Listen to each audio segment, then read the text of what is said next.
Kiyim-kechak setib dunyo bo'yicha birinchi boy bo'g'ili bo'lamdi. Bugun sizlarga kiyim-kechak setib dunyodagi birinchi boyga aylangan Zara'ning qurg'uvchisi Amancio Ortega va Zara'ning qutuqlari to'g'risida so'zlab beraman. Bir tal yurak berib o'tib filmning davomiga diqqat qiling. Amancio Ortega 1936-yili Ispaniyaning shimolidagi bir namoratlar ko'chasida tug'ilgan. 13 yoshida oilasining namoratligi sababidan o'qishdan chekinib, ko'ynak tikadigan tikkichilik do'konida ishlagan. 10 yil to'plagan tajribasiga asosan dangliq markalarni do'rab, ayollar uxlash kiyimi chiqargan. 1975-yili Zorbas nomli kiyim-kechak do'konidan birini ochgan. Bu do'kon dal hozirgi Zara'ning boshlanish nuqtasi bo'lib qolgan. 2016-yili 9-oyda 79,5 milliard Amerika dollari shaxsiy boyligi bilan Bill Gatesdan eshib dunyodagi birinchi boy o'rniga o'tgan. Ortega qanday qilib bunday zo'r natijaga erisha oldi? Buni Zara'ning savdo endüstrisi va tijorat strategiyasi bilan bog'lab tushunish kerak. Birinchi, muvofiq baho va Zara'ning modani nusxalash endüstrisi.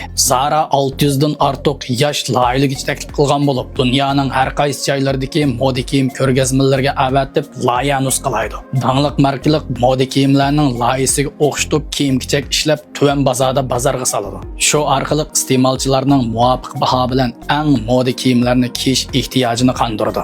Ikkinchi, bozorga bo'lgan inkas tiz bo'lish.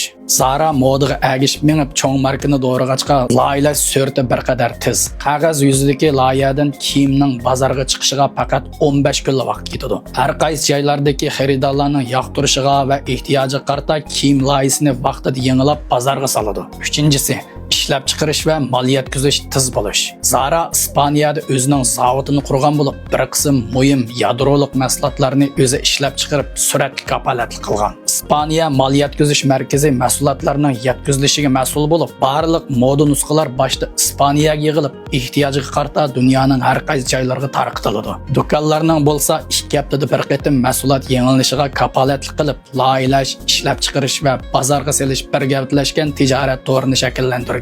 Bo'libmi Jungo va Yevropada o'zi ishlab, o'zi setishni haqiqiy amalga oshirgan. To'rtinchisi tejashchanlik.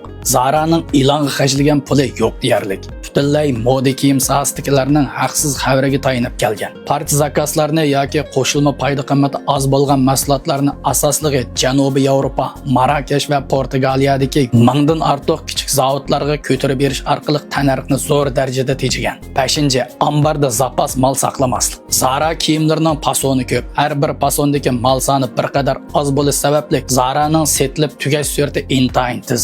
Shunga e'tibor bahoda setish va ambarda saqlash hojatisiz bo'lib, munosabatli chiqimlar tejab qilingan.